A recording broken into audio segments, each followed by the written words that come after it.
Okay, the next item of business is a debate on motion 20185 in the name of Jackson Carlo on petition PE2018 to recognise the value of swimming pools and provide financial relief to help keep pools open on behalf of the Citizens Participation and Public Petitions Committee. I'd invite members wishing to participate in the debate to press the request to speak buttons, and I call on Jackson Carlo to speak to and move the motion on behalf of the Citizens Participation and Public Petitions Committee. Around 8 minutes. Mr Carlo.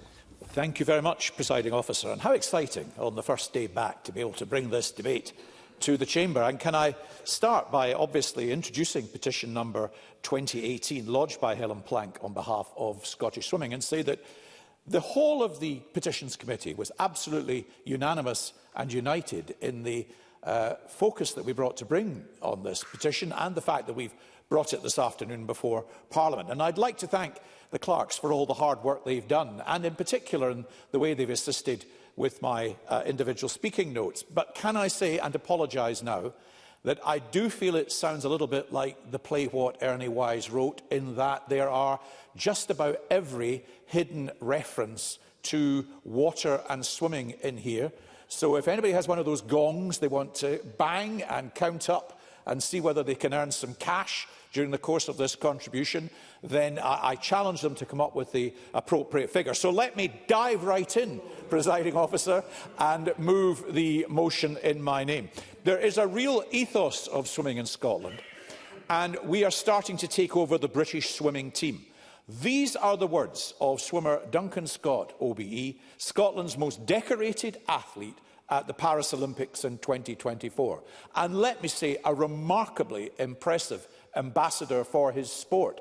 Had he decided to give up on swimming, then he could even crawl into a career in politics, I think, making the argument for swimming ever more effective still. But the following are also his words. When I look back on my career as an athlete, and at some of the pools that have been part of that journey, I know that Alloa Leisure Bowl and Bo'ness Swimming Pool have both now closed. I wonder where the next generation of athletes are going to come from. Now, Duncan spoke at our committee roundtable on April the 25th on the petition, as I say, lodged by Helen Plank. And the petition calls on the Scottish Parliament to urge the Scottish Government to help keep our swimming pools and leisure centres open by providing financial investment for pools. And I know that we're always calling for financial investment in this, that and the next thing.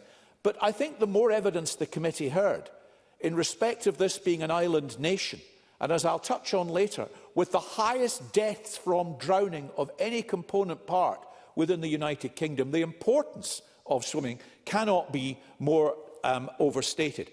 I would like to acknowledge everyone who, alongside Duncan, provided evidence during that roundtable. To John Lunn, the Chief Executive of Scottish Swimming, from Derek McGowan, coach at East Kilbride Swimming Club, Abby Thompson from the Young Volunteer Champion Programme, Diane Breen, Coach Programmes Manager at Sport Aberdeen, Kirsty Doig, Director of the Darcy Sunshine Project, Julian Gibson, Policy Manager for Sport and Physical Activity at COSLA, and Ben Lamb, Chief Executive of the West Lothian Leisure Excite. I thank them all. But I'd also like to commend the petitioner for the passion and determination with which she has pursued the aims of her petition in the last 3 years, and particularly with the support of members of this Parliament like Liz Smith and others, and for the precise matter-of-fact evidence that she has provided to the committee on behalf of Scottish Swimming. Alongside all the evidence we heard during the round table, it persuaded the committee of the need to make, here it comes, a bigger splash and bring the matter to the attention of the whole Parliament. It was at that point I actually did get echoes of the Morecambe and Wise play what I wrote. Anyhow, the issue at the core of the petition is that increased funding, increased operating costs, squeezed budgets and ageing venues are putting pools at risk of closures right across Scotland. In less than a year after the petition was lodged, 5 swimming pools were closed with no prospect of reopening. The committee heard about a swimming pool whose operating costs rose by 107% in 3 years. But this is happening at varying degrees across the board. The high operational costs of swimming pools then prompts pool operators to pass these on to consumers, making swimming less affordable.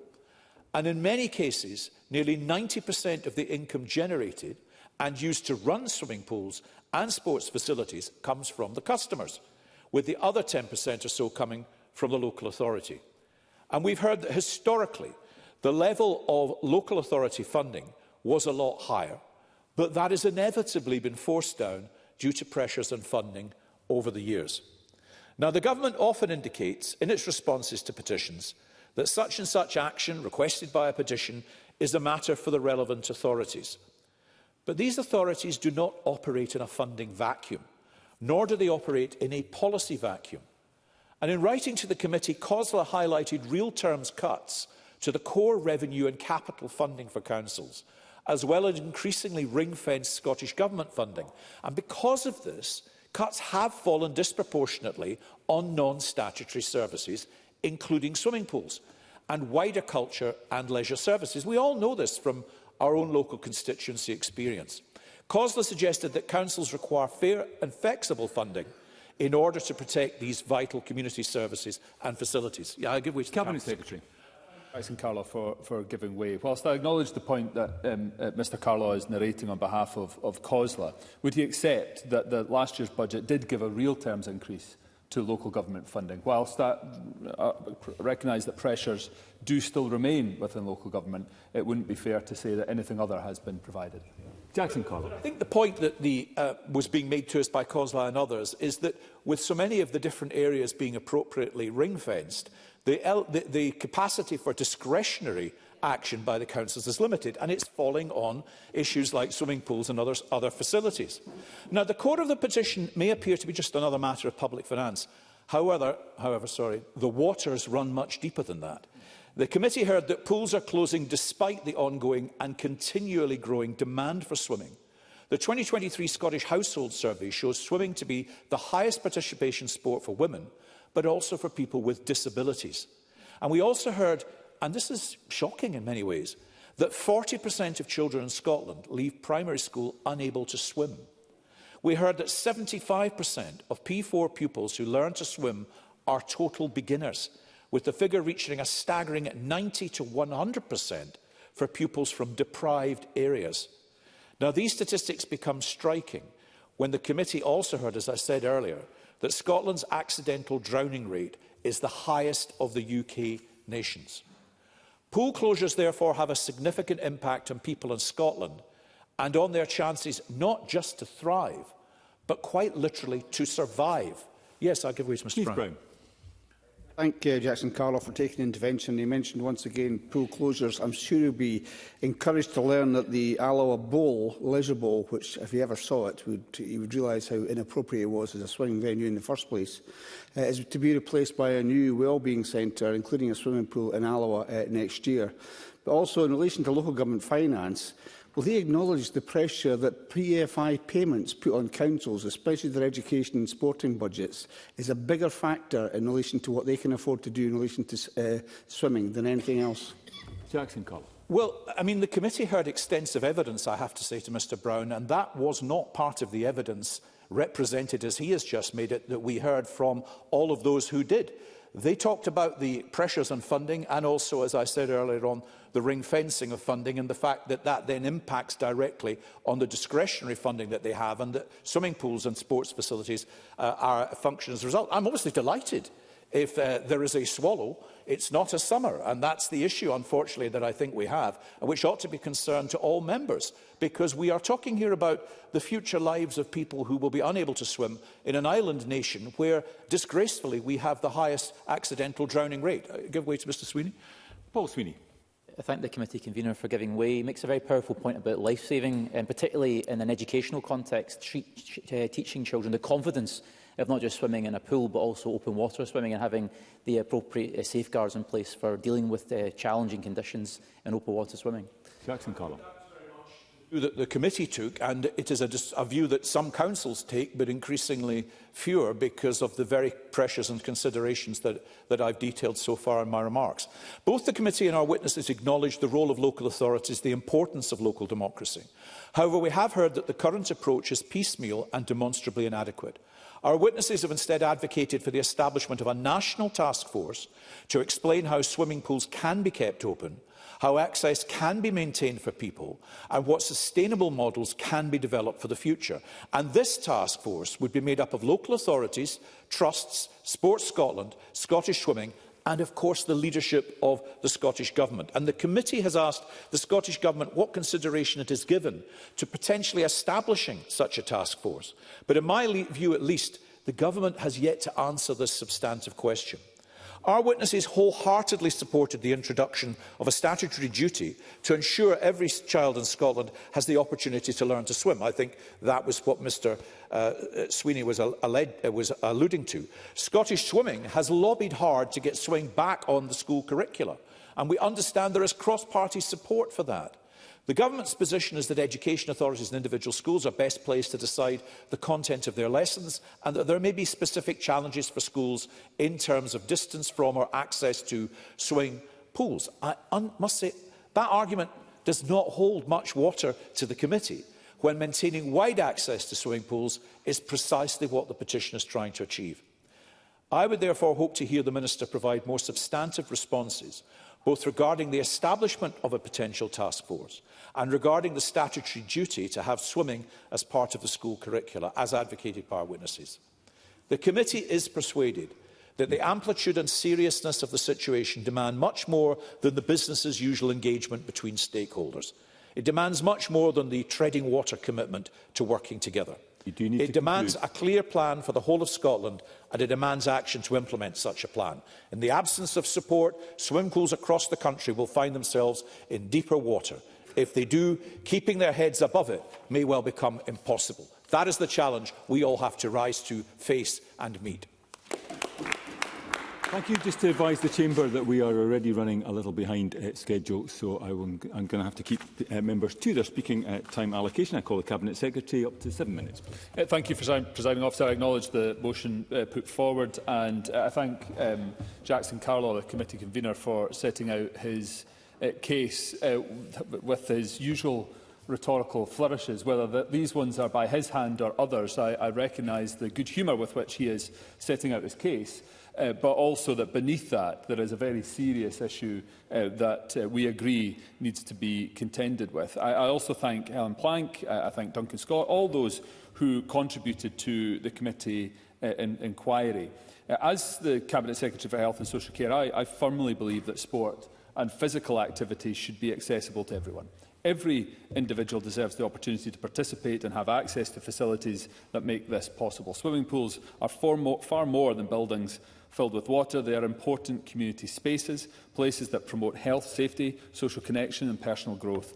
And while all forms of physical activity contribute to mental and physical well-being, swimming offers unique benefits. It is low-impact exercise that engages almost every muscle group, making it suitable for people of all ages and abilities. Swimming improves cardiovascular health, flexibility and lung capacity, and pools also provide essential support for recovery and rehabilitation through hydrotherapy.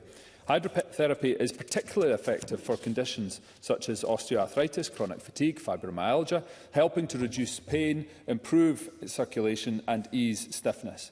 So beyond physical benefits, swimming pools also offer a calming environment that supports mental health. The rhythm of movement in the water, the focus on breathing and the feeling of weightlessness, it can create a calming and supportive environment.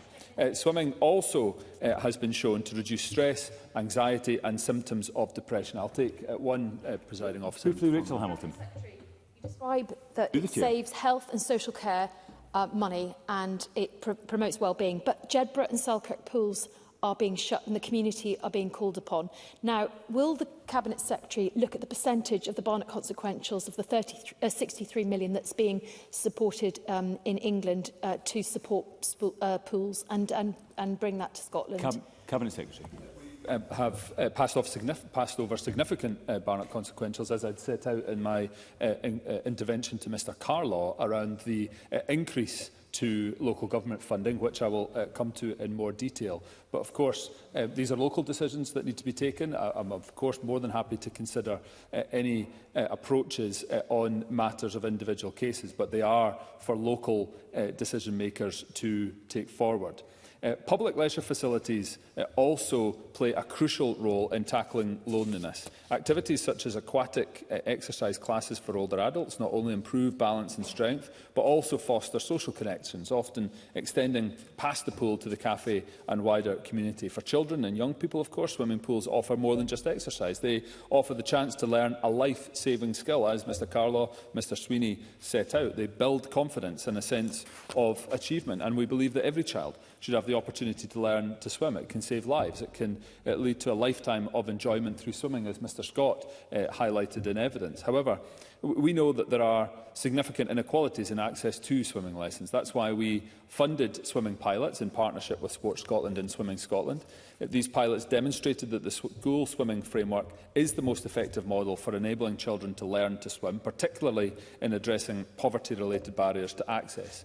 Scottish Swimming and Scottish Water recently marked 10 years of this programme, a joint initiative delivered by 38 local aquatic partners, and this progress has been remarkable. Participation has grown from 53,000 in 2017 to over 83,000 in 2024. Even more encouraging is the increase in children from Scotland's more deprived communities taking part, from 10% in 2018 to 16% today. That is real measurable impact, widening access and delivering social value. The success of this programme is a testament to the dedication of Scottish Swimming, of Scottish Water and local partners. Their collective efforts deserve recognition, especially given the setbacks during the pandemic, which affected water safety attainment and swimming instruction. We also acknowledge the challenges faced by operators of sports and leisure facilities, first during the pandemic and then through the energy crisis, which created significant financial pressures. Rising operational, energy, building and transport costs have placed real strain on resources, making it harder to heat pools and buildings and to maintain infrastructure. While funding of local sports and leisure facilities, including pools, is the responsibility of local authorities, we recognise the importance of support. And our policy towards local authorities' spending is to allow them the financial freedom to operate independently. As such, the vast majority of funding is provided by means of a block grant. As I set out to Mr Carlaw, the 25-26 budget recognises the importance of local government and is providing local authorities with a record funding package of over £15.1 billion in 25-26, a real terms increase of 5.5%. Under this government, we have made a significant commitment to Scotland's sporting future. Since April 2007, Sport Scotland has invested over £211 million to help sports clubs, community groups, local authorities, sports governing bodies and other organisations in delivering new and upgraded sporting facilities across the country. This investment has helped to create spaces where people can come together, be active and thrive. However, we understand that significant challenges remain. That's why we commissioned Sport Scotland to undertake a comprehensive review of the condition and long-term investment needs of Scotland's sporting infrastructure. This report will be published shortly and it will sit alongside the 2023 swimming pool review, providing a vital information to help us collectively make informed decisions together. The 2003 review highlighted the ageing pool estate and the significant energy improvements required to ensure these facilities remain sustainable. These findings underscore the need for a collaborative approach, one that brings together government, local authorities, other partners and communities to secure the future of our sporting infrastructure. I hope that today's debate, Presiding Officer, will spark ideas, will inspire collaborative solutions, and those solutions can support both the operators who keep these facilities running and, critically, the users who depend on them. Thank you. Thank you, Cabinet Secretary. I now call on Liz Smith up to 6 minutes. Mr. Smith. Thank you. I think colleagues across this chamber are very well aware that I've been a very strong advocate for the aims outlined in this public petition for a very long time. And so I very much welcome the work that was undertaken by Convener Jackson Carlaw and his colleagues on the Petitions Committee. But when the Scottish Government comes to sum up this debate this afternoon, I hope they will make the specific reference to the call that has been made by the committee for a task force to combine all the relevant stakeholders that the Cabinet Secretary mentioned a wee bit earlier, because that recommendation, I think, could be immensely helpful. Now, my colleagues in the Scottish Conservatives fully support this debate, and here's why. There are 295 public swimming pools in Scotland, and of these, 122 are over 38 years old, which is the average lifespan of a pool. And on current trends, that means that the potential loss of over 150 pools by 240. We'd have to replace these at the rate of 4 pools per year to maintain the current level of provision. So it's very clear from that evidence that the future of community pools is in jeopardy, and that's why the public is desperate for parliamentarians to do something about it, because it really matters to their families and to their local communities. Now, throughout the lifetime of this petition, in my role as convener of the cross-party group on sport, I've consulted extensively with Scottish Swimming. I've co-hosted 2 fringe events at party conferences alongside former Olympic swimmer Hannah Miley, MBE, on the issue of access to pools. And just in October, I was invited to attend the excellent National Learn to Swim 10-year celebration event with Scottish Swimming, Scottish Water and Olympian Duncan Scott OBE. Now, both these Olympians were in no doubt whatsoever about the challenge that we face. So in September, I held a members' debate on the Save Our Pools campaign, and in March 2024 last year, I formally submitted my support for this petition to the committee convener. Swimming remains incredibly popular. 13% of adults swim regularly, making us the highest participation sport after multi-gym and weight training, although I have to say to the Cabinet Secretary that I think pickleball is fast catching up. And most importantly, it is the most popular participation sport for those with disabilities, due to the suitability for those with reduced mobility. So that's why 9 out of 10 Scots believe the closure of swimming pools is very bad for their local community. Then there is the safety aspect that other members have spoken about. Learning to swim is a key life skill which is in decline. 33 accidental drownings in 2024 were a very stark reminder of why these skills are so important.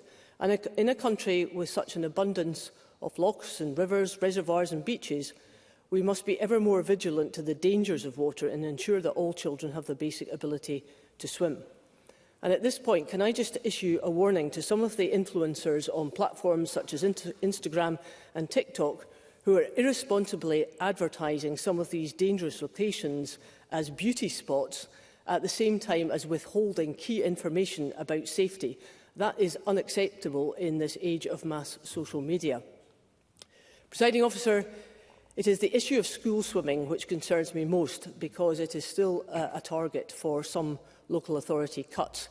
8 of our local authorities do not offer school swimming at all, and a further 10 only offer it as a partial offer.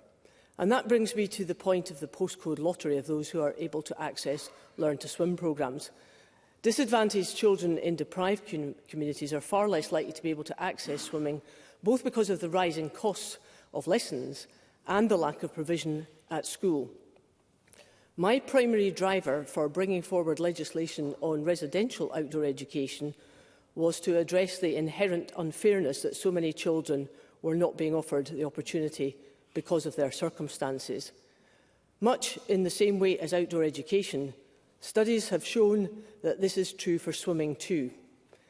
If all young people are to learn to swim, which I believe it should be, there must be adequate pools around the country within reasonable distances. And then, of course, there are the health and well-being elements. There are social hub benefits, which provide a healthy lifestyle for body and mind. They provide a centre for both families and for communities, in many cases for competitions for both elite and grassroots level. So many people have childhood memories of swimming, of sharing fun experiences with friends, parents and grandparents. But that can only happen if pools are easily and readily accessible. In my region, there are currently plans to replace the immensely popular Perth pool with its fun elements, including flumes, rapids, outdoor area, at a new pool in Thimble Row. But this proposal will downgrade the existing pool to a much smaller size and be far more basic.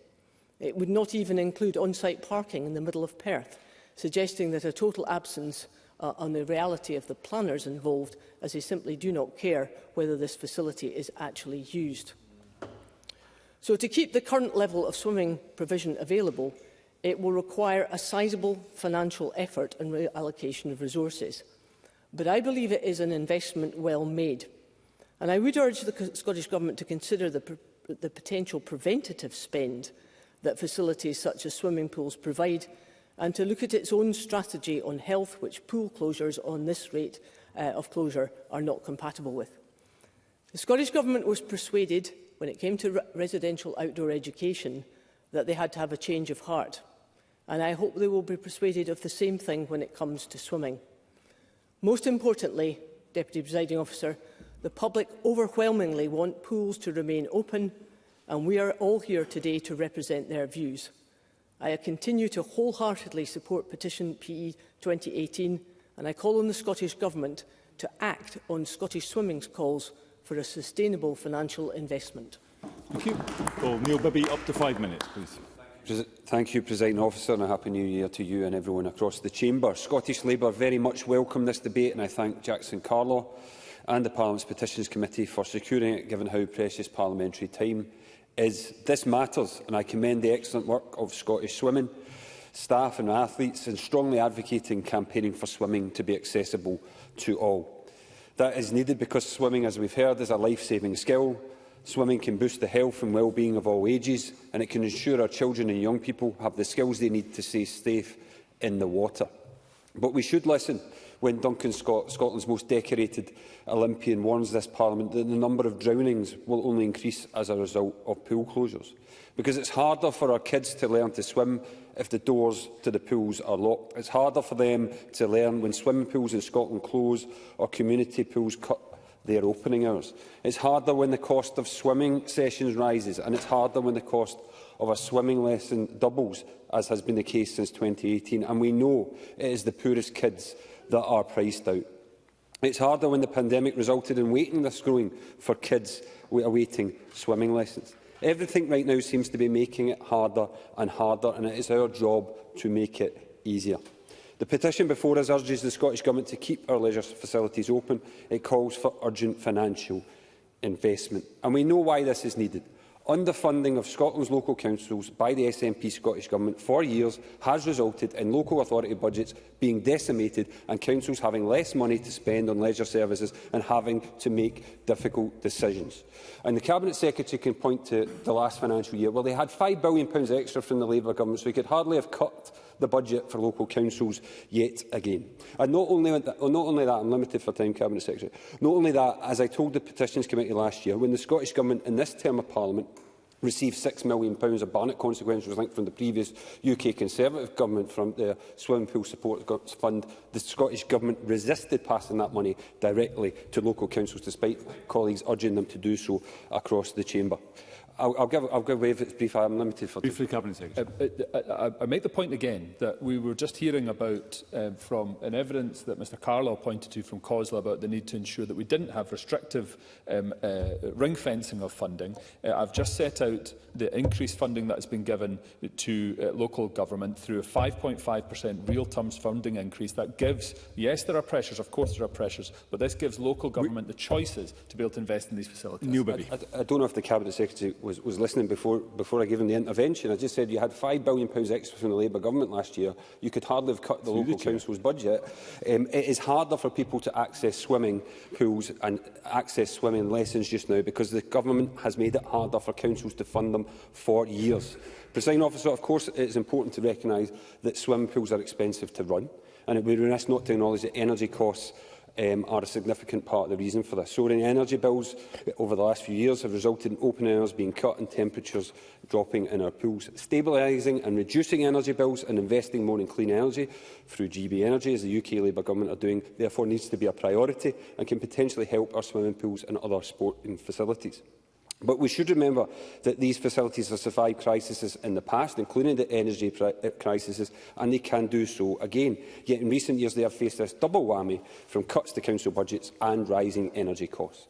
As a result, here in Scotland, the ticking time bomb is louder than ever. And as Liz Smith said, we have 295 public pools, with Scottish Swimming estimating 122 of them are over 38 years old and coming to the end of their lifespan. Some pools will inevitably need to close, but I do believe we should be saying community pools generally need greater protection from closure.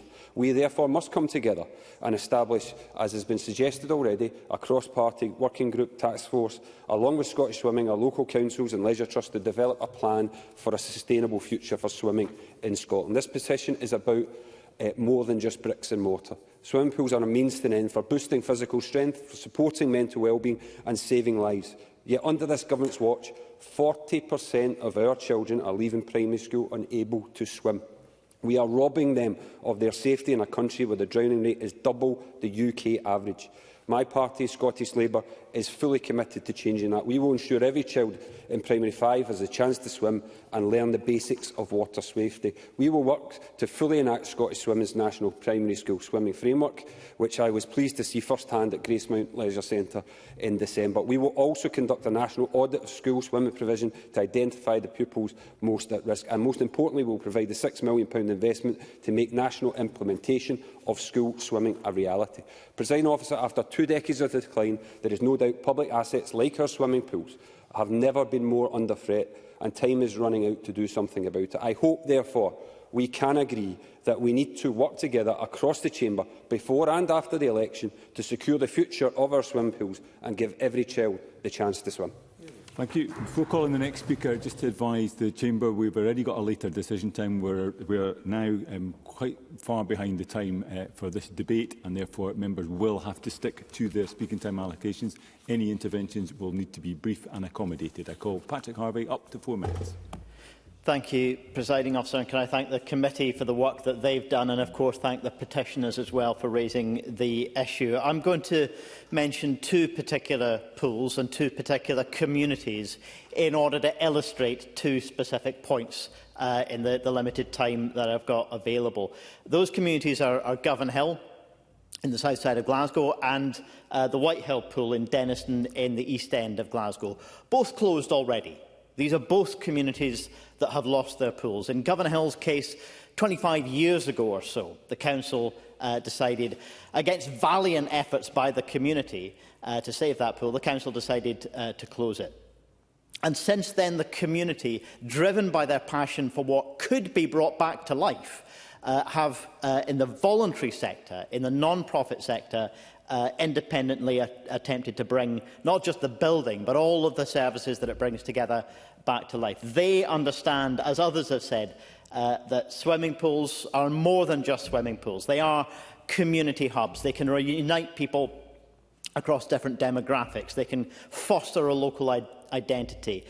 They can improve life skills and encourage young people to adopt healthy lifestyles. And they can contribute to the local economy too, by attracting and retaining people in the local community, as well as attracting events. The community, however, recognise that they don't have the resources that a local council has to be able to invest in the way that's required. So if we're going to see any assets like this brought back to life by communities, they need to have the investment as well as local authorities. So I'm afraid I don't have time. I do hear the call for more local authority investment, but it needs to go beyond local authorities into those organisations that are taking community ownership and community responsibility to bring lost assets back to life. In the case of Whitehill, this is a facility that was lost much more recently. In fact, as late as 2018-19, it was seeing significant investment to bring an ageing building up to date. It had seen investment throughout the 2010s. But as a result of a range of issues, not just the age of the building, but also the discovery of rack and asbestos and other issues, that facility as well has been lost. And again, the community have been working hard to persuade the local authority to take on and to develop a business case to bring it back to life. But this facility, Whitehill, illustrates the scale of what we're talking about, the scale of investment that's required. Because even the deep retrofit that will be required to bring Whitehill Pool back to life and allow it to provide the service that it previously did to the Denniston community would cost over £30 million. A new build, as some are saying would be the preferable option, would be only slightly more than that at £32.5 million. That's for one swimming pool. and as others have mentioned, the number of pools around the country that are of an age is a reminder to us that previous generations of politicians did raise the money and make the investment on a large scale. If we take seriously the value that swimming and the pools and the facilities that we're talking about have for our communities, we need to be willing to do the same. And so the final point I'll make, Presiding Officer, is that I would like to say with confidence, and I hope Mr Carlaw agrees with me, that nobody will come to the Chamber today on a Tuesday and ask for this investment and return to the Chamber tomorrow on a Wednesday and ask for £1 billion in tax cuts. Thank you. I now call Beatrice Wishart. Again, up to 4 minutes. Ms Wishart. Thank you, Presiding Officer. And can I take this opportunity to wish you and colleagues across the Chamber a very happy new year from a snowy Shetland. Thank you to the Citizen Participation and Public Petitions Committee for their work on this petition. I'm pleased to speak in the debate this afternoon to recognise the value of swimming pools and the call that financial relief is necessary to help keep pools open. I'd also like to thank Scottish Swimming for providing their briefing and for the work they do all year round in promoting swimming for everyone with its health benefits, both physically and mentally, as well as being a good all-round sporting activity. Those were some of the positive benefits that were highlighted in the 2023 Scottish Liberal Democrat Conference debate on swimming and the primary school curriculum. Swimming provision and equal access to learning to swim is also important for reasons of safety in and around waters. And it will come as no surprise that an islander like me is keen to ensure that every child is given the opportunity to learn to swim. It's a lifelong skill, best learned as a child, and one that's not just for people who live in and around island and coastal communities. With rivers and lochs across Scotland that are attractive and accessible from cities and towns, the dangers of water to the inexperienced are not always obvious. Swimming and other water-related activities mean that there are more people making their way to waters for fun, health and well-being reasons. As an aside, quite why swimming is referred to as wild swimming is a mystery to me. Like others of my generation in Shetland, I learned to swim in the cold North Sea, and it was and still is simply called swimming. I have close friends who are lifelong sea swimmers all year round, though I have not been tempted to join them. This debate, however, is about the value of swimming pools. In an era of cuts to public services, it may seem to some that funding swimming pools is a luxury that we can live without, but I don't share that view for some of the reasons I've already mentioned. I also have a personal reason for ensuring people have access to public swimming pools. I know firsthand what can happen if you can't swim. I was a child when I accidentally fell into the harbour at Lerwick. Thankfully, I was spotted by a quick-thinking fisherman who hauled me out. But it could have been a different story. I could have been a drowning statistic. To this day, I'm not a confident swimmer. Scottish Swimming indicate that the number of public swimming pools in Scotland, currently 295, is reducing, and 122 of these are over 38 years old, nearing the end of their lifespan. According to Swim England, the average lifespan of a pool is 38 years, so based on that age model, Scotland could have a net loss of over 150 pools by 2040. Estimated investment for 4 new pools a year is around £40 million. In my constituency, swimming pools are run by the Shetland Recreational Trust, which has a network of 8 pools across the islands. The 2 most northerly in the network, and indeed in the UK, were both opened in 1988, which takes them to the 38-year lifespan this year. Increased running costs, as others have said, is affecting the sustainability of swimming pools across the country, and the biggest impact on those running costs is energy. It's suggested that an estimated £68 million a year is needed to power Scotland's pools, though with energy efficiencies and retrofitting with sustainable technologies, around £5 million a year could be saved. So to conclude, Presiding Officer, supporting our public swimming pools is a lifelong investment in people's well-being and life-saving skills. Thank you. Thank you, Ms Wishart. We now move to the open debate. I call first Karen Adam to be followed by Brian Whittle. Up to 4 minutes, Ms Adam. Thank you, Presiding Officer. And I'm pleased to speak in this debate because for a coastal constituency like mine in Banffshire and Buchan Coast, swimming pools are vital for safety and health. The water is a part of our everyday. I mean, it's beside our homes, it underpins jobs in fishing, aquaculture, offshore energy and the wider supply chain, and it's where families spend time together when they can. So when we talk about swimming pools, I don't start from the aspect of a sport. I start from the simple reality that learning to swim is a life skill. And in coastal Scotland, it can be the difference between a frightening moment and a tragedy.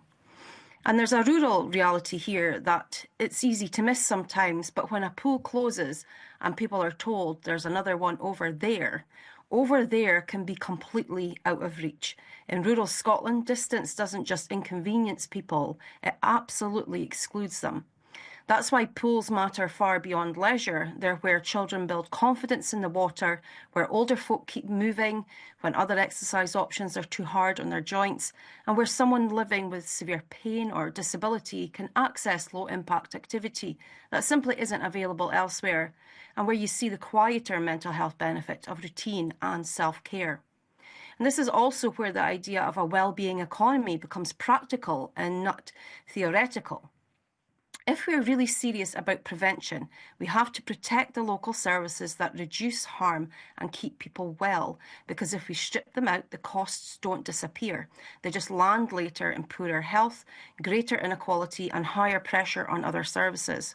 Local authorities have to make difficult decisions, but they also have choices about what they prioritise and whether they fully weigh the long-term impact when a community facility is lost. And I don't shy away from saying that all spheres of governments are operating within tight fiscal constraints, but looking at a high-level overview of budget decisions and the consequences of them, then surely it's good business too. And I want to ground this in a local example. In Gamery at Brackadin Primary School in Gardenston, it's a village that sits right on the cliffs in the coastline. There's a pool that was first built as an open-air facility in the late 1950s, and it was paid for by the local community. That history matters because it tells you what communities valued enough to build and what families expected would be there for the next generation. The reality now is that the pool has been closed for a few years and would require additional work to reopen. Once something shuts, we all know it can be far harder to get it back. And that's why engagement really matters. When facilities like this are at risk, communities need time to work with councils and partners on practical solutions. If decisions arrive abruptly, people don't just lose the facility, they lose the chance to organise, to shape alternatives and to build something sustainable while there's still a momentum and some goodwill. And we also need to be straight about what's driving so many closures. Pools are energy-hungry buildings. When electricity and heating costs spike, it doesn't just tighten budgets. It can take a facility from difficult to completely unsustainable, almost overnight. And that pressure is often felt the hardest in rural areas. And we should be honest about where the main energy levers on energy pricing and regulation sit, because it's not at Holyrood. So when local public services are being squeezed by bills that feel completely out of proportion, that frustration is real, and it should be directed at the system that sets those costs. Why in an energy-rich Scotland are bills so high? I'm glad to see strong practical work underway on the conditions of Scotland's pool estate and what a sustainable future looks like, including energy efficiency measures that reduce operational costs and emissions. And that is the direction to conclude. we need. So, Presiding Officer, I do support the desire for Parliament to recognise swimming pools for what they are. They're essential community infrastructure. Keeping pools open protects lives, improves health and reduces inequality. You do but we need must to conclude. also acknowledge that funding requires creative thinking. Thank you. I now call Brian Whittle to be followed by Fulton McGregor, up to 4 minutes. Thank you, Deputy Presiding Officer. Now, I remember all too well going along with my friends to the open-air pool in Troon. And when I say open, I mean that in every sense of the word, given that the water was pumped directly into the pool from the sea, sand and all. And apparently it was heated too, but I'm pretty sure I caught a glimpse of the Titanic at the bottom of the deep end, because I remember constantly chittering away as we jumped off the diving boards and ran back up the stairs for another go. Then came the luxury of air swimming pool, indoors no less, Deputy Presiding Officer, with proper diving boards. My friends and I, in probably age around about 10 or 11, jumping onto the bus in Troon on a Saturday and heading for air pool. Then there was the swimming lessons at Troon Primary School, that adventure of jumping on the coach with my classmates and heading into Ayr. These were good days at school. Going to the Magnum in Irvine with my friends and hurtling down the water slides. Included rather than excluded. Being able to participate, so incredibly important. Because swimming is not like most activities in sport, in that in most sports you can participate no matter the level you're at. You can give it a go. With swimming, you either can or you can't. And if you can't, water becomes a danger and you are excluded. My dad taught me to swim. Thursdays after school, Mum, Dad and my brother off to the baths, fish and chips on the way home. Family time that I remember so fondly over 5 decades later. So, Presiding Officer, that's what we're talking about. Swimming may be an essential life skill. It is a fantastic physical activity. It's great fun. Or water aerobics for the older person keeping fit in a non-weight-bearing environment. Children confident enough to fling themselves down water slides at water parks. I did all that with my daughters. I still have the excuse to participate because I have grandsons and I'm still a big kid at heart. Presiding Officer, you know I'm forever extolling the virtues of giving our children access to physical activity. And I lament the consistent decline in those opportunities for our children, despite whatever the Scottish Government may claim. School sport is a shadow of what it once was. Physical literacy has no priority for this Government, despite many studies showing the positive influence that physical literacy plays in all aspects of education. The need to tackle that poor physical and mental health. I have a poster on my office wall which says that food is the most abused anxiety drug and exercise is the most underutilised antidepressant. At a time when we're increasingly concerned about the physical and mental well-being of our communities, one of the main ways to positively tackle these issues is being squeezed by the Scottish Government. The cost of these cuts will be borne in the need to increase the health and education portfolio budgets. The SNP might talk about prevention, but these cuts demonstrate they understand little of what prevention actually means. Inclusion, that opportunity to be physically active in a fun environment, which is why I was so passionate in supporting Liz Smith's outdoor education bill and delighted that we forced it through. From that open-air pool in Troon to air baths, to the time capsule in Coatbridge, to every water park on holidays, show me a child that doesn't love the water. This Government said it's committed to tackling inequality, yet the chances of being able to swim, to go with your friends to the swimming pool is dictated whether you live in a council area fully committed to free school swimming lessons or whether you live in a more deprived area. It's a classic postcode lottery. Presiding Officer, swimming is a lifelong skill and we shouldn't even have to debate its importance. Give our children universal access to free swimming lessons. Give our communities that access to continue the positive relationship with the water. And let's make sure that no one is excluded just because they were never given the opportunity. Deputy Presiding Officer. Thank you. I now call Fulton McGregor to be followed by Alec Rowley. Up to 4 minutes. Mr McGregor. Thank you, Presiding Officer. And I'm pleased to speak in support of this petition, which recognises the value of swimming pools and calls for financial relief to help keep them open across Scotland.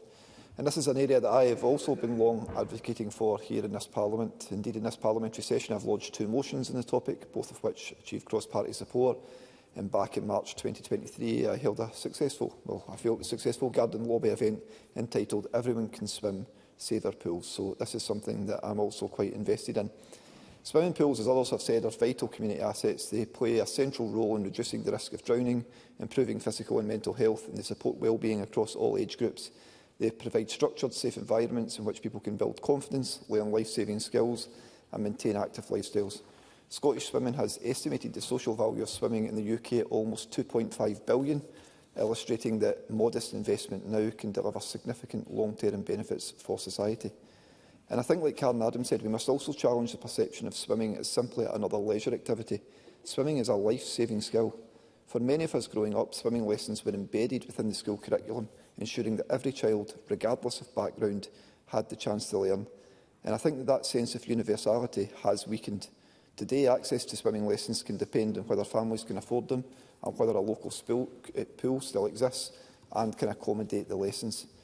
And this matters profoundly at a time when more people are accessing open water for leisure and health reasons. Scotland's lochs, rivers and coastline offer incredible opportunities, but they also bring risks. If fewer people have basic swimming skills while participating in outdoor swimming, the consequences could be serious. Swimming pools are therefore as much about safety as they are about recreation. Pools also play a key role in tackling inequality. Growing up in Coatbridge, visits to the local municipal baths were built into the school curriculum from primary right through to secondary school. Everyone took part. And as I referenced earlier, from an early age we were taught that swimming was a basic life skill. However, when facilities close, it is often those in lower income communities who lose out most. Travel distances increase, costs rise and participation drops. If we are serious about addressing health and economic inequalities, we must ensure that swimming pools remain accessible and affordable across the country. And I recognise the financial pressures facing local authorities. Rising energy costs throughout the UK, which are particularly steep in the context of swimming pools, ageing infrastructure and stretched budgets have created a difficult environment. And while decisions about local facilities sit with councils, it is clear that this challenge cannot be met by local government alone. A collaborative approach is needed involving local authorities, leisure trusts, national agencies and governments at all levels. In my own constituency, North Lanarkshire Council have recently invested millions in the well-known and already referenced time capsule in Coatbridge, which includes a 25-metre pool, as well as the more renowned water park. This has been very welcome, but it's partly come about because the public have always shown at every turn the strength of feeling towards this facility. And my point being here is that swimming pools do carry vast public support. In contrast, the nearby John Smith pool in the Cabinet Secretary's constituency has been closed for some time due to the cost of ongoing repairs. Given my constituents also use this facility, I have supported him and local councillors in efforts to have the pool reopened, and I am pleased that his campaign has been very successful, with plans to open again soon, and I commend him for that. And there should be more pools across our communities and not less. I must acknowledge that the Scottish Government have recognised these pressures at a national level and increased funding for local government in the most recent budget, and that is important, but it does not remove the need for targeted support where pools are at risk. Exploring options such as energy cost relief, capital investment, efficiency upgrades and longer-term sustainability could make a real difference. There is also more to do in swimming education, as others have mentioned, and while I recognise the flexibility afforded by the Curriculum for Excellence and the practical challenges some schools face, we should continue to explore how every child can be given a genuine opportunity to learn to swim, and I fully support swimming lessons being part of the school curriculum, and I'll leave it on that note. Presiding Officer, thank you. The final speaker in the open debate, Alec Rowley, up to 4 minutes, please. Thank you, Presiding Officer. I think most people, there's a consensus in here that more needs to happen around swimming, but I suppose the real challenge for the public is we talk about it in here, but what actually happens other than the debates we have in here. And that's increasingly a question that the public are asking, not just in terms of swimming, but across much of Scotland. The figure that was given by Jackson Carlow and Neil Bibby, 40% of children leaving primary school without being able to swim, is and should be of real concern. And there is something that we can absolutely do in terms of looking at the curriculum and how we ensure that as part of that curriculum, children can access swimming. This morning I read the Daily Record, which said that a study found that 16% of children for the most disadvantaged areas are having to learn swimming outside school. So 16%. That means that there are masses of children in the most disadvantaged areas that are not being able to learn to swim. Because for many children, it's whether their parents have the resource to be able to take them, get them booked into swimming lessons, and they learn how to swim. And if the parents aren't interested, or if it comes down to they've simply not got the resources, then those children are clearly disadvantaged, and something needs to be done about that. Before Christmas, there was a school in from 5, a primary school class, and I did ask them when we were having a chat if they had got swimming at primary school, and they didn't. Some of them said that their parents had taken them to learn to swim, and some of them just hadn't learnt to swim at all. And I reflected that day and said to them that when I was at primary school, that every week when a certain term in a certain year, the bus would come, we would all get on the bus, the class, we would go down to the Bowhall swimming pool, and we were all taught how to swim. We learnt to swim. And if you think about it, that's over 50 years ago. that primary school kids were able to access and learn to swim. So we seem to have gone backwards in terms of a lot of this provision. On a more positive note, also before Christmas, I visited the new refurbished Cowdenbeath Leisure Centre, and all credit to Fife Council for the investment that they have made in the refurbishment of that centre, and we need to see more of that happening. But in terms of children, I do think the curriculum, we need to look at that and look at it being a key component. Local authorities wouldn't be able to say that they're not providing English as part of the curriculum, but they're able to say they're not providing swimming. So that's one area I think we should look at. What else can we do? I'm quite interested in the idea that Jackson Carlow and the committee have floated around a national task force, because a lot of these issues haven't happened overnight. I know there's the immediate pressures that we have in terms of the rising costs of energy in particular, also transport costs for schools. But actually, we've had years and years, decades of failed austerity. And the impact of that, I've had the privilege of being the leader of Scotland's third largest local authority, and disproportionately local authorities were cut during that time of the failed austerity. And at the same time as that, councils were then having to try and protect education, protect social work, and so leisure and recreation, of which swimming is part of, was disproportionately cut. So it's not happened overnight. The solutions won't be found overnight, but I think the idea of the putting together a task force would be interesting. I'd like to see what the Cabinet Secretary has to say on that. And just finally, rather than just having hot air, as people say, we have to start to turn these debates into action and actually make something happen. Thank you, Mr Rowley. We move to the wind-up speeches. I call first Maggie Chapman, up to 4 minutes. Thank you. Can I begin by thanking Helen Plank and all who gave life to Petition PE2018, as well as the members of the Citizen Participation and Public Petitions Committee for the serious, thoughtful work they have done on it. Because this petition speaks to something deeply human, our shared need for spaces that support health, dignity, safety and connection. Swimming pools, as we've heard this afternoon, are not luxuries. They are essential public services. They are places where children learn a life-saving skill, where older people maintain mobility and independence, where disabled people can move freely and without pain, and where communities come together across generations and backgrounds. When we talk about valuing swimming pools, in many ways we are talking about valuing people. The evidence heard by the committee was clear. Pools are under severe financial pressure due to rising energy costs, ageing buildings and chronic underinvestment. Local authorities are being forced into impossible choices, and too often the result is closure. But the cost of closing swimming pools is simply pushed elsewhere, into our NHS, into social care and into the deepening health inequalities that this Parliament has repeatedly committed to tackling. Movement is fundamental to physical and mental well-being. Swimming, in particular, is uniquely accessible. It is low impact, adaptable and inclusive of people who may not be able to participate in other forms of exercise.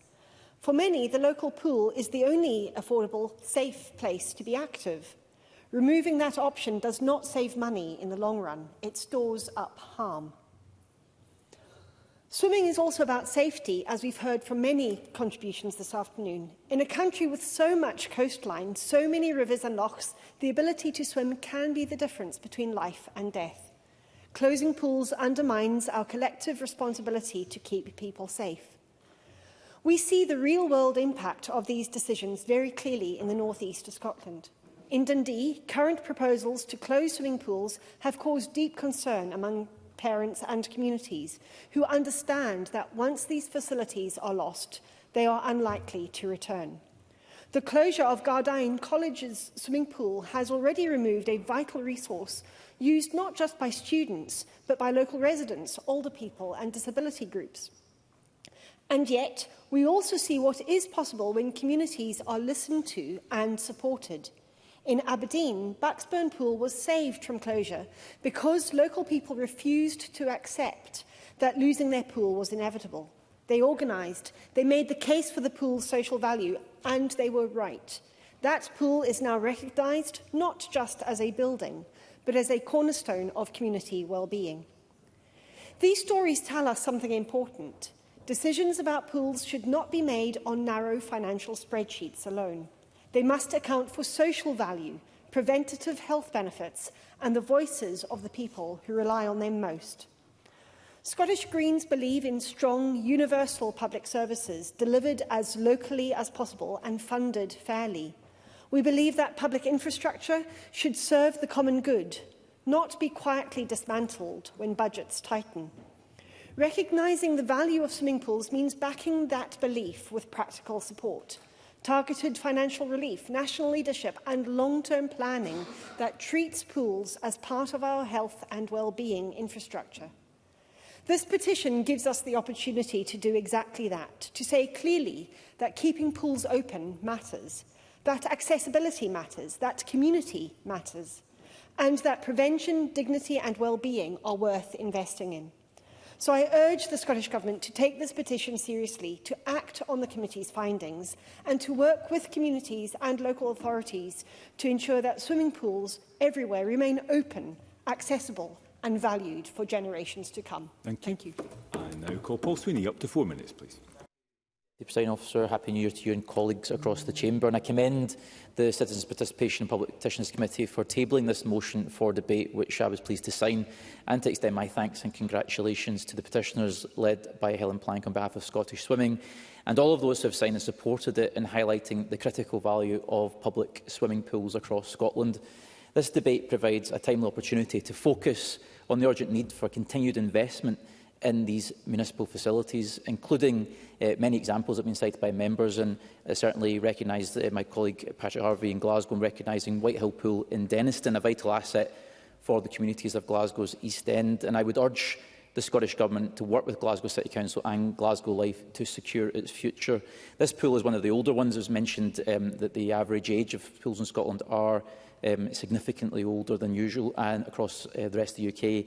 And Whitehill Pool opened in 1978, around approaching half a century old. It served as an essential community asset in one of Glasgow's most deprived areas, providing affordable access to swimming lessons, fitness classes and recreational activities that are crucial for tackling health inequalities, promoting physical activity and supporting mental well-being. And this in a district of Glasgow where obesity rates remain stubbornly high and life expectancy lags behind the national average. So facilities like this are not mere amenities, they are public health interventions and should be calculated as such. Generations of local families have used this pool to learn to swim, but also use it as a hub to foster social cohesion in Denniston and beyond. I've been involved in this campaign for many years as the previous Member of Parliament for Glasgow North East. I joined local residents in opposing proposed council cuts that threatened its closure, finally getting a commitment from the council to reinvest. And since my election here in 2021, I've continued this work, working cross-party basis, supporting local councillors Elaine McDougall and Anthony Carroll, standing alongside the Save Whitehill Pool campaign, led tirelessly by dedicated champions like Bill Stark, chair of the Whitehill Swimming Club, and Alwyn Poulter, pressed the issue with Glasgow Life for new investment. We've had hard-won victories, including a commitment to refurbishment works, but unfortunately the discovery of rack concrete in the building in December 2023 has forced its indefinite closure, a devastating blow to the community. And we know that this is certainly something that was not foreseen, but its presence has been confounded by other structural issues, with repair costs indicated at £20 million. Whilst Glasgow Life has at points recommended demolition or mothballing of the building, they have recently retracted that position following continued community pressure. So, Deputy Presiding Officer, this setback, now well into its third year, cannot become permanent. This closure has displaced swimmers to distant alternatives, disrupted learn-to-swim programmes and left a void in local leisure provision at a time when Glasgow Life is actually investing in upgrading other facilities in the city ahead of the Commonwealth Games in the summer. Tollcross, for example, receiving significant investment, and so is Springburn Leisure Centre, where I first learned to swim at primary school. So Whitehill should not be left as the outlier here, as the only major pool not benefiting from this wave of investment. And I think we need to commit to innovative thinking about these municipal pools. We often focus on the running costs, but we aren't thinking about the way they could be integrated with district heating systems, for example. We could certify Whitehill to passive house standards, like we've seen with the investment recently in Blairgowrie Leisure Centre, Scotland's first passive house swimming pool, cutting energy costs by up to 80%, a huge opportunity. And in an area like Denniston with a dense tenement grid, and right next to Tennant's Brewery, which is a major heat generator, and of course the Hovis Bakery, where of course the famous Mother's Pride loaves are made. There's already a network of heat generation there that could be integrated with the local housing, reduce energy costs for the whole community, as well as providing a good public facility. So I think we need to recognise that it's not just an investment in another leisure facility, it's potentially a massive investment in the public health of Glasgow and many other examples across the country. We need to let people swim again, build that national resilience. Thank you. Thank you very much. And call Maurice Golden. Up to 4 minutes, Mr Golden. Thank you, Deputy Presiding Officer. Firstly, I would like to thank the petitioner, the committee clerks and witnesses and my colleagues on the Public Petitions Committee for assisting in bringing this debate to Parliament this afternoon.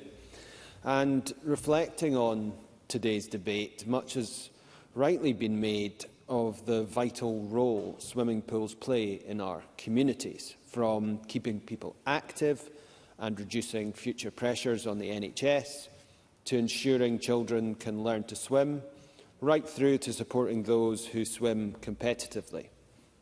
A further key theme has been the budgetary pressures on councils, which ultimately threatens this vital infrastructure. I will not repeat the arguments we have heard today and will instead focus my time on the current situation in Dundee. Dundee has recently lost the Dundee and Angus College pool at Gardyne Road, and the City Council is now proposing the closure of swimming pools at Harris Academy, at St John's High School and Baldragon Academy as cost-saving measures. The argument being made is that swimming provision in the city can be delivered through the remaining pools. But these closures will have a detrimental impact, first and foremost, on the immediate local communities they serve. The idea that people can simply swim elsewhere is a flawed one, particularly for low-income households and for those who rely on public transport. Beyond that, these closures will create significant knock-on pressures across neighbouring facilities.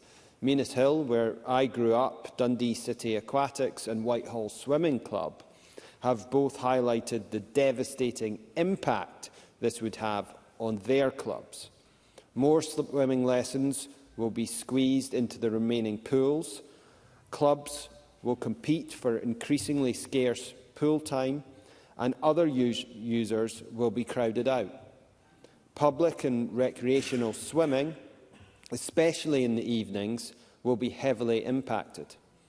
As these slots disappear, people will be pushed towards expensive private gym memberships or excluded from regular swimming altogether.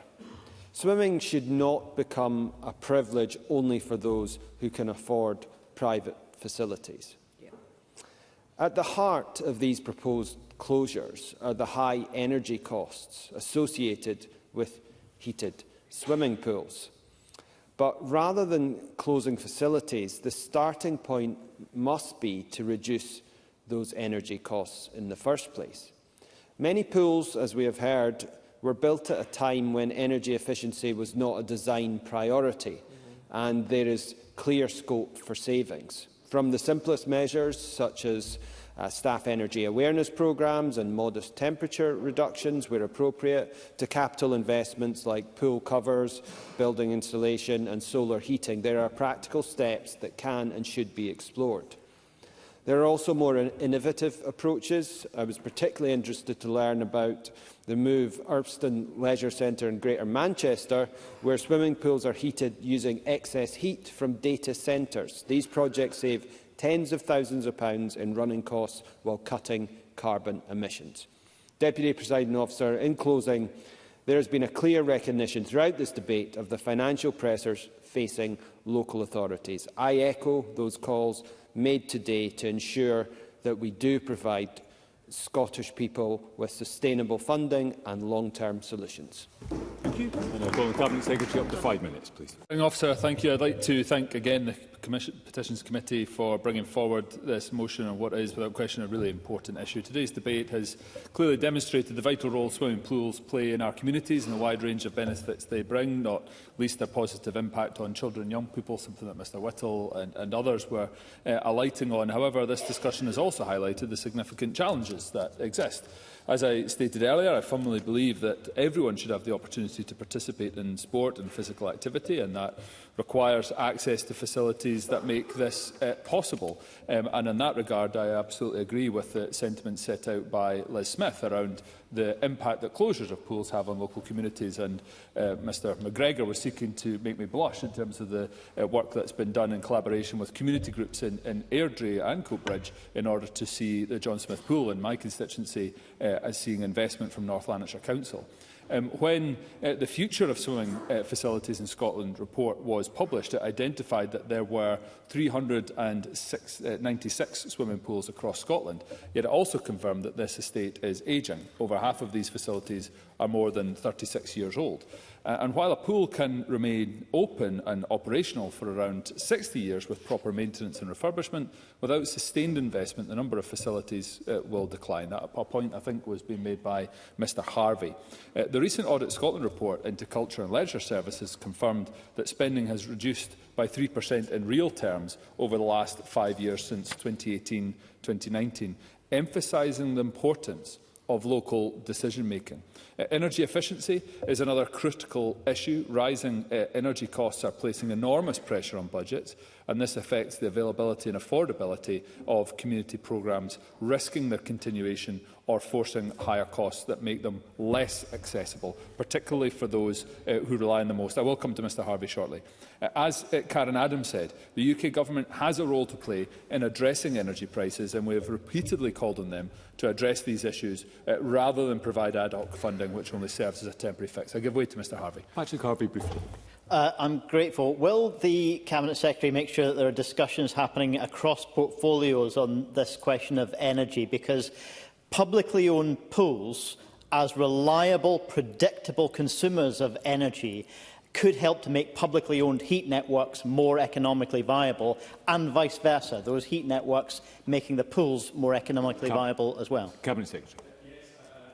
In my colleague Ms Minto's constituency, some of this work is already happening with local distillers. But there are undoubted opportunities, as has been set out by Mr Sweeney and by Mr Harvey in this regard. The next decade will be essential in tackling the climate emergency, and we recently published our draft climate change plan, mapping out our route towards net zero. Energy efficiency improvements are not only vital for meeting those climate goals, they're essential for the economic sustainability of these facilities that we're speaking about. Some of this thinking has already started. The report, A Sustainable Future Enhancing Energy Efficiency in Scotland's Swimming Pools, sets out strategies, technologies and recommendations to create a greener, more economically viable and sustainable future for Scotland's swimming facilities.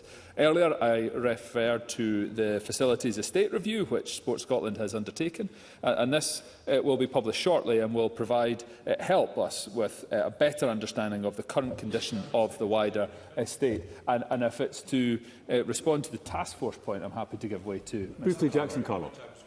The Cabinet Secretary if he would address, because a number of colleagues from across the Chamber have supported the calls from many organisations involved for the Government to show leadership by taking a task force, establishing a task force which could perhaps assist in the development of this narrative. Cabinet Secretary. And I was just going to turn to in response to the question directly posed at me by Ms Smith and others, and Mr Carlo, Mr Rowley as well. A significant amount of work has already taken place and is already underway to better understand the swimming pool estate. I've referenced some of those areas. Sport Scotland regularly engages with local authorities and leisure trusts around the sporting facilities estate, and will continue to work with Scottish Swimming to explore the options that are available to strengthen the role that they and other organisations can play way in the planning for Place for Sport. And within this, consideration will be given how best to support and protect swimming pools. I'm really sorry, I'm about out of time, but I'm happy to give this further consideration to respond in due course, either myself or Ms Todd, via the committee and to Ms Smith, as we give this area further consideration. The solutions that we're looking for are not just about building for the future or maintaining what they have. It must also be about making difficult decisions so that communities have the right facility to support their needs. This will require innovation, collaboration and a shared commitment across all levels of government and also Parliament as it engages with the pub budget process. Swimming pools are more than just places to swim. They are community assets that support health, well-being and social inclusion. So let us commit to working collectively to safeguard these facilities for future generations, Presiding Officer. Thank you, Cabinet Secretary. I now call on David Torrance to wind up on behalf of the Citizens Participation in the Public Petitions Committee. Thank you, Presiding Officer. On behalf of the committee, I would like to thank colleagues across the Chamber for their thoughtful contributions today. I would also like to offer my thanks to committee clerks and to Spice for assistance throughout the petition. This is not the first time this Chamber has discussed the matter of swimming pools. However, I trust today's debate can take us a few steps closer to some much-needed changes in the national approach to this issue. I would like to put my thanks on record to Petitioner and to Swimming Scotland, who have been passionate and very clear about why we have to do everything that we can to help keep swimming pools open. I think we can all agree with the view that not everyone can be a next Olympic swimmer, but everyone can learn to swim as long as pools are affordable, accessible and available to all. I am wholehearted agreement with the convener, Liz Smith, Beatrice Wishart and Fulton McGregor, and many of the speakers today that the impact of pool closures is felt across communities in Scotland and that it affects many people's chances to survive and thrive. First of all, the issue at the core of the petition affects Scotland's young people and their chances to learn life-saving skills as well as develop a lifelong habit of being active. Then it is about Scotland's sports people and their chance to become the future most decorated Olympic athletes, whether in swimming or in sports such as water polo, kayaking or diving. Last but not least, it is also about swimming as the only chance for some Scots that have to stay active and healthy. For many people, due to it being a low-impact type of exercise, swimming may be the only sustainable physical activity, either due to age, health or ability reasons. The availability of swimming pools in communities can have an impact on various sectors of the public life.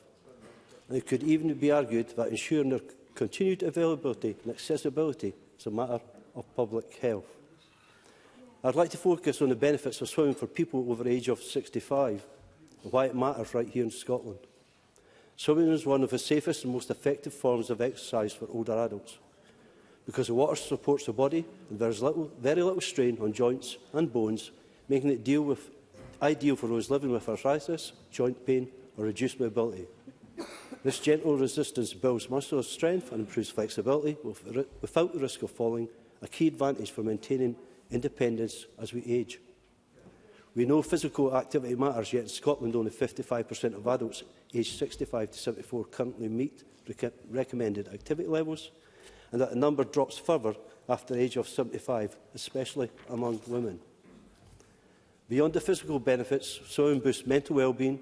The water's calming effect reduces stress and can improve mood and sleep quality, with many older adults at risk of loneliness. Regular swimming sessions also provide valuable opportunities for social interaction. In short, swimming isn't just an exercise. It's a powerful tool for health, happiness and quality of life as we grow older. And this is an area well covered by Liz Smith and Brian Whittle.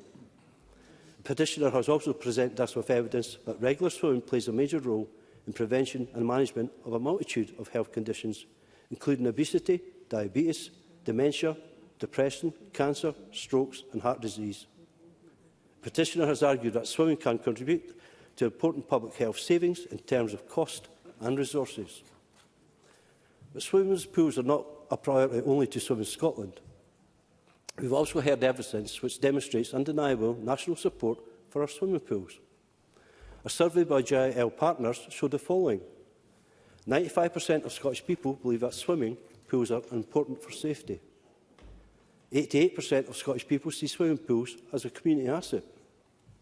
87% believe swimming pools are important for Scotland as a sporting nation. And 86% says swimming pools are important for health benefits.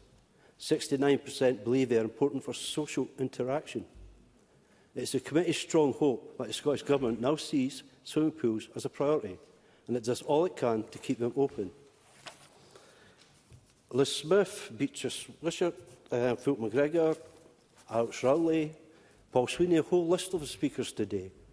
All the contributions were around primary school swimming lessons and curriculum for excellence, and how important it is to swim for safety. And it's a point I hope the Government takes on board, because it's really valuable that, as a youngster, and going from my own experience like Brian Whittle, learned to swim in a Bowhill swimming pool close to Alex Rowley, and the best bit about it was the chips going home. So, from my mum and dad there. So, to me, it was something that was much needed in an area I lived in, surrounded by water. So it's so important that we actually learn to swim at primary school.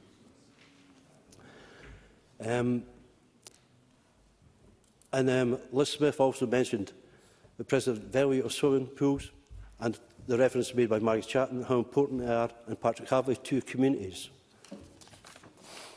And also the comments from Paul Sweeney and other colleagues today about building national resilience by investing in swimming pools on a sustainable basis around energy costs and other things like that is so important as well, and I hope the Government takes that on board. Because there are many different new technologies out there which we could take on board to reduce swimming costs. As witnesses committees have shown, and many of our members today have made this point, spending in this area must be seen as an investment and not a cost. In the words of Ben Lamb, it's not just about asking for money, it's about asking for a smarter investment and a different way of doing things, because frankly, without that, further closures are inevitable. Petitioners in Scotland have pursued the action called for by their petition for almost 3 years in a thorough and determined manner. Our committee's role is to give a voice to petitioners, and there are many ways in which we can do this. By bringing this debate to the Chamber today, we are hopeful that we can prompt the Government into taking action to support Scotland's swimming pools, to ensure survival of long term. And conclude the petitioner's words. Saving swimming pools is critical. They are lifelines for communities, clubs, individuals and families who rely on them for a physical and mental health and general well-being. Swimming is more than a sport. It is an opportunity to create a safer, healthier and active Scotland. Thank you. Thank you. That concludes the debate on petition PE2018 to recognise the value of swimming pools and provide financial relief to help keep pools open.